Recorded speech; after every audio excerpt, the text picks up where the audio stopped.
విశాఖ ఉక్కు ఆంధ్రుల హక్కు అనే నినాదం మన జాతి నినాదం, ఆంధ్రుల యొక్క ఊపిరి.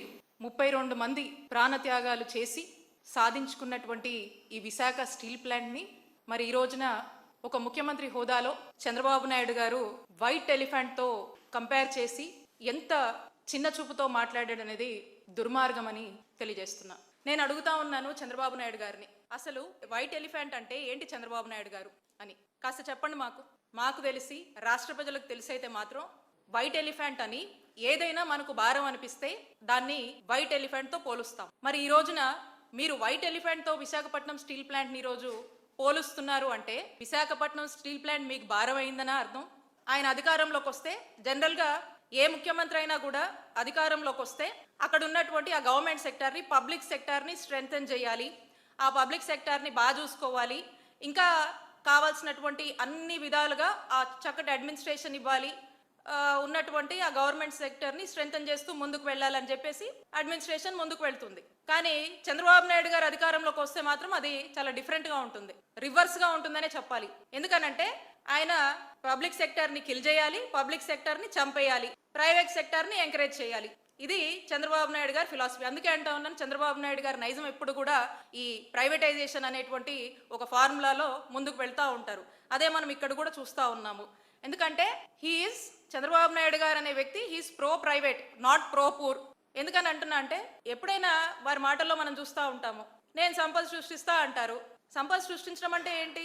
ఇక్కడ ఉన్నటువంటి ఈ పేదవాళ్ళని కావచ్చు, రైతులను కావచ్చు, మరి ప్రభుత్వ రంగంలో ఉన్నటువంటి అన్ని డెవలప్మెంట్స్ని కావచ్చు, అన్నీ కూడా ఏదైతే ఈ ప్రజల తాలూకా ఆస్తులు, ప్రభుత్వంలోని ఆస్తులన్నీ కూడా ప్రైవేట్ వాళ్ళకు అప్పచెప్పడము, వాళ్ళు సొమ్ము చేసుకోవడం అనేదే సంపద సృష్టించడం. చంద్రబాబు నాయుడు గారి ఉద్దేశం అదే.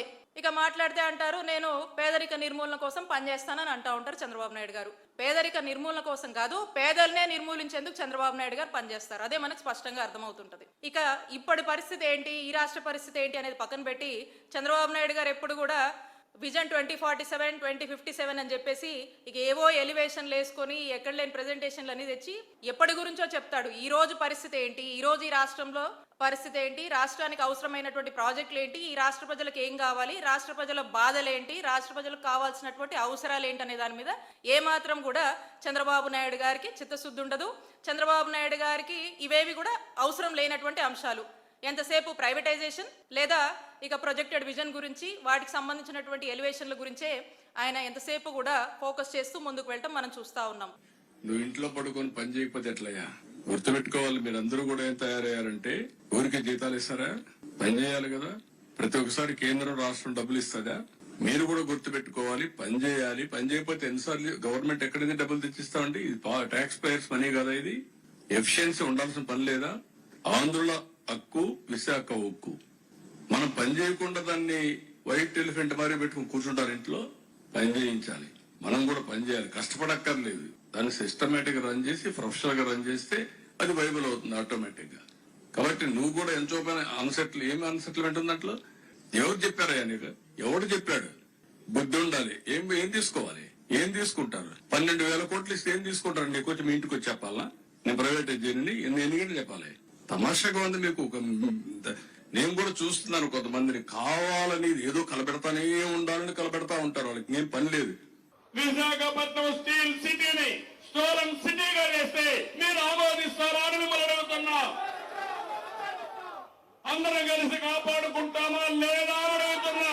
అంటే అప్పుడు ఓట్ల కోసం ఒకలాగా, ఇప్పుడేమో గెలిచిన తర్వాత ముఖ్యమంత్రిగా మాట్లాడినప్పుడు ఒకలాగా, ఒక ద్వంద్వ వైఖరి అనేది కనపడుతూ ఉంది. అలాగే విశాఖ స్టీల్ ప్లాంట్కి చంద్రబాబు నాయుడు గారు ఏ విధంగా వెన్నుపోటు పొడుస్తున్నారు, విశాఖ స్టీల్ ప్లాంట్కి ఏ విధంగా చంద్రబాబు నాయుడు గారు ఉరేస్తున్నారు అనేది మనకు స్పష్టంగా అర్థమవుతా ఉంది. జగన్మోహన్ రెడ్డి గారు నరేంద్ర మోడీ గారికి లేఖ రాసి, ఈ లేఖలో స్పష్టంగా వారు ఏమన్నారంటే, ప్రైవేటుకు వద్దు, విశాఖ ఉక్కుపై ప్రధాని మోదీకి నాటి సీఎం జగన్మోహన్ రెడ్డి గారి లేఖ.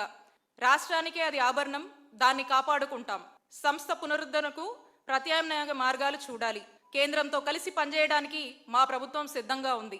దీర్ఘకాలం పోరాడి సాధించుకున్న ప్లాంటు ఇది 2002 నుంచి 2015 వరకు సంస్థ లాభాల్లోనే ఉంది. సొంత గన్ను లేకపోవడం, వ్యయం పెరగడంతో లాభాలు తగ్గాయి. పెట్టుబడులు ఉపసంహరణ కన్నా అండగా ఉండి చేయూతనివ్వండి. ప్లాంట్ తప్పకుండా లాభాల బాట పడుతుంది. సొంత గనులు కేటాయిస్తే ఉత్పత్తి వ్యయం తగ్గుతుంది.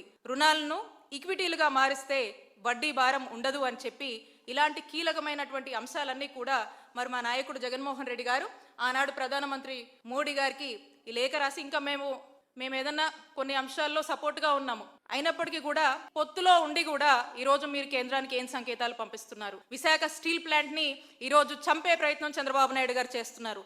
ఈ లేఖనే కాదు, ప్రధాని మోడీ గారు వచ్చినప్పుడు విశాఖలో జరిగినటువంటి ఒక సభలో కూడా ఈ వైజాగ్ స్టీల్ ప్లాంట్ ని ప్రైవేటీకరించొద్దని, ఆ విషయంలో తన యొక్క రిక్వెస్ట్ ని సానుకూలంగా స్పందించాలని కోరారు.